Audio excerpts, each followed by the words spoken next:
Hi, I'm Nicholeen Peck, and I teach parenting and good communication all over the world through the lens of self-government. And in this video, I'm going to be talking about 8 principles for talking to your teen so that they will actually listen.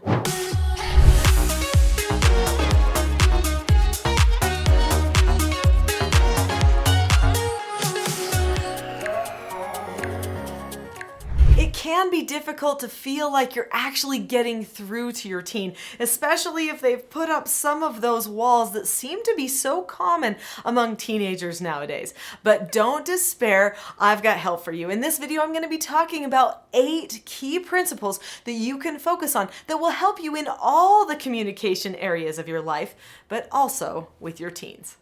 Number 1, don't be nervous.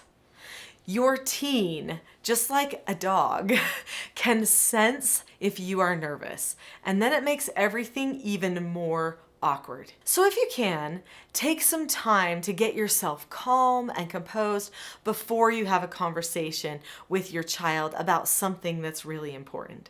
I know there's many things we want to talk to them about. Sometimes it's simple things like, what do you have to do for your homework tonight? Or what are you doing this weekend with your friends? Or can you do your dishes, right? These are simple things. But sometimes there's other things we want to share with them. Maybe stories from our life, lessons we've learned, or concerns that we have about some things that we've seen in their behavior or with some of their friends or something. These can seem like touchy subjects, but don't be nervous. You are the right person for that subject.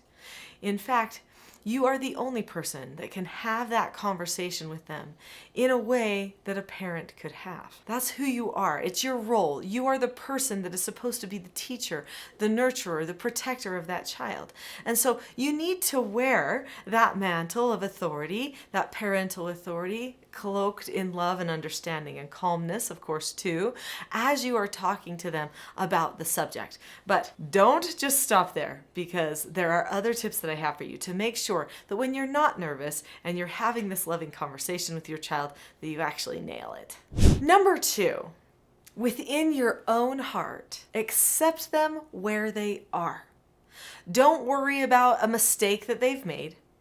Don't worry about what horror they might become, but just accept that whatever happened, happened, and accept them for their potential as a person. I was a foster parent for a lot of years, so I raised 4 children of my own. They're all adults now, but I also raised many foster children. They were treatment children.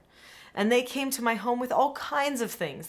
They processed differently. They had things like ADD, ADHD, OCD, ODD, RAD, FAS, kleptomania, compulsive lying, anger control issues. Things that a lot of people don't want to deal with, even if a person only has one. But many of the youth that came to my home had multiple of those things that we were dealing with. So that made life hard on them. They consistently made mistakes.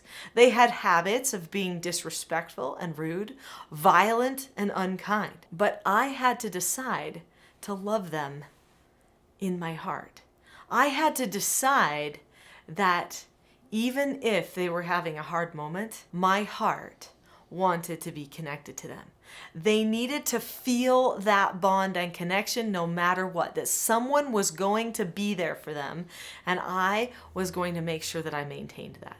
And the whole world saw that in 2009 when the BBC made a documentary of our family called The World's Strictest Parents. And 2 troubled teens came to our home to stay for 8 days. There was this moment when James, one of the 17-year-olds that was staying at our home for that week, started to get nervous, upset, he was panicking, and he was getting ready to run away from my home. And you see me say, "James, give me a hug." And James and I held each other. We embraced, and I told James what I knew he could accomplish, what he was to me, what hopes I had for him, what I saw that he could do, that I trusted in the goodness that was in him. In fact, in my heart, I thought those things: trust in the goodness in him, love him, help him feel how much you love him. And I remember standing there, embracing him, thinking to myself and to him, I love him. I love you. Feel my love, James. Feel it. I didn't say it out loud, but I sent it. When you are talking to your children, you can look at them in the eyes and you can send love from your heart out your eyes to them. And they feel it. That makes everything you say hit its mark more than anything else you can do. If it comes from love, if it comes from a place of trust and caring within your heart, even if they act like they're not listening, they will hear you. Focus on analysis and logic more than emotions. In fact, don't focus on your emotions at all. That is the most classic blunder that parents make, is they start thinking that everything that they are feeling is somehow relevant to the child when the child is in a selfish place. Well, it's not. Many parents will talk to their children in ways where they say stuff like, well, when you do that, I feel this, or I don't like that because, or I. It doesn't matter about your emotions. You're the teacher. You're the leader. When you are talking to them about something that needs to change in them, it's got to be about them, not about you. Analyze your own words. Plan not to say the word I. Plan not to say the word me or my. Or when you do this to me, don't say those types of things. Try instead to focus on what they need to understand so that they can have a change of heart. If you speak to their heart, and even if they're in a selfish place right at the moment, speak to that selfish place. What are they hoping for? Oh, well, they're hoping somebody understands them. So then speak to that and say to them, you know, I know that you think that no one understands you, and I want to understand you. I want to take time right now and understand where you're really coming from. Don't say anything about yourself. The most important thing is that you let them know that you're there to understand them. It's not about you, it's about them at that time. That opens the door so that they're ready to listen, they're ready to talk. Now, what do we do to make sure that they listen? I have more principles to share with you, but before we get to that, hit that subscribe button now. There are so many great videos that are going to help you bond with your teen. They're also going to help you have better impact in their lives. So click subscribe now and don't forget that notification bell so that you get notified when a new video comes out on this channel. Principle number 4, tone. Tone is a bigger teacher than word. So the way you say your words is going to impact the heart of your child more than the actual words that are said. Now, I know some of us have teens who might be the litigator who picks out every single word that they don't like, but it really is the tone that hits the heart. So how is your tone? Is it calm? Is it loving? Is it kind? Is it understanding? See if you can try to perfect the perfect tone that lets them know you're not offended by any mistake they made, you're not taking anything personal, but you are there to help them. Number 5, be optimistic.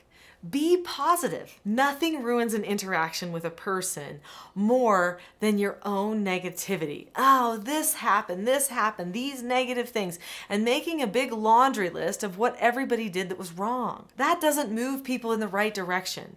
That holds them back and gets them stuck in emotion, which really can be detrimental. Part of being optimistic is not just looking ahead at where we're going from here, but also choosing to not be offended and take things personally. Parents oftentimes get offended by the behaviors of their children. They really wish that the child did not do whatever that behavior was that happened. But we do not serve anyone well by getting offended or taking anything personally. In fact, that clouds the whole conversation. Instead, focus on where you're going, not what you experienced or what happened. Principle number 6, you've walked in their shoes. You've been there before.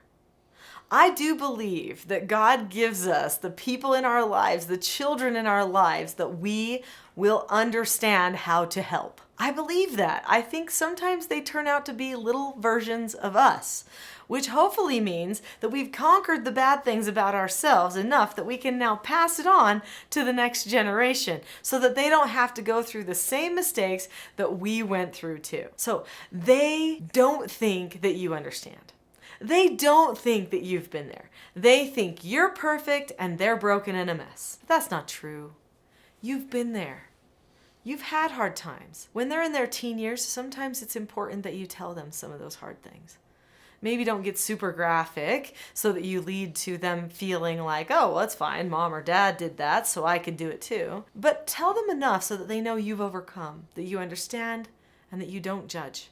There was a time years ago where I felt that I needed to tell my children, I love you no matter what. I love you no matter what. This was part of my tone, but it was also like my mantra as a mother. How could I ever judge them when I just had to look back at my own life and realize how far I'd come? I couldn't judge them. Instead, I needed to understand, to let them know I truly did understand. I have felt that feeling before. I have overcome that habit too. And we can do it, right? Empower them with your story. They need to know that they're not as weird as they think they are, or they're not as broken as they think they are. They need to know they're normal, on a normal journey, doing what every young person has done, getting through it. Principle number 7, choose your words carefully. This means don't lecture. It is much better for you to pause for a moment to think about exactly how you want to phrase your point to the person and then deliver it succinctly, rather than to lecture them. A child will usually only listen to you try to make a point for about 30 seconds. And after that, they're done. They shut you off. They think you're just trying to control them. They weave all kinds of little ulterior motives into your words. So choose your words carefully. Have the right tone. Say whatever it is, let it hit the heart, and trust that it hit its mark. For instance, you might need to say to a child something about curfew, right? Maybe they didn't come home in time for curfew, and you need to talk to them about that. Well, you might do a correction, but before the correction, you might just look at them and say, you had promised me before that you would come home on time. When you don't come home on time, I have to make alterations for the future. That's it. You don't have to say anything else. Let them know that they fell through on something. And then this is what's going to have to happen. Then after that, tell them what the correction's going to be. But it doesn't have to be a lecture either. Keep it short and sweet. If you need help with your corrections, that is what I am all about. I give people scripts and words to say for the corrections. That's what I'm known for all over the world. And I'll give you some help for that in just a moment. Principle number 8, tell them the truths that they don't see. There is always what is seen and what is not seen. Oftentimes we focus so much on what is seen and what is felt that we don't put any of our focus on what is not seen. A heart change happens because we find a truth that we didn't know before. That is usually something that was not seen before. It's up to parents to identify, this is what happened, this is what is seen, and then say, but what might not be seen is this. And that is going to give their heart a reason to make a change. And so then they say, okay, so then let's change the outcome.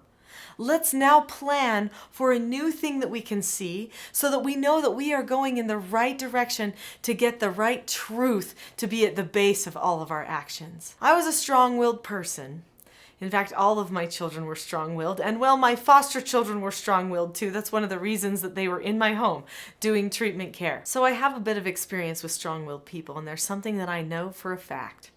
The strong-willed person will change their course if they find the truth. And so the truth must be revealed. Emotional manipulation, anger, frustration, just pulling privileges all the time, that kind of thing does not teach a truth. The truth must be shared. Sure, negative consequences need to happen sometime, and I do have a way that I know works really well at using negative consequences that hits the heart too. But you need to make sure that you are always taking time to get to the principle, to get to the truth that will make a lasting heart change for the child.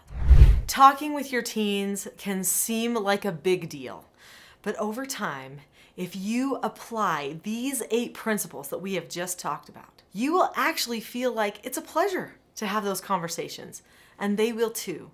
They should feel liberating. They should open the door to more open communication in the future, which is what you really want. Now, I know sometimes we have to correct our children. Sometimes they've done something that demands some sort of a negative consequence. Well, I want to help you with that. There is a video on this channel. It's a full-length class, and it's called The Not-So-Known Secret for Parenting Success. So click on the link to that video now so that you can get additional help for how to talk to, open up with, and correct your teenager.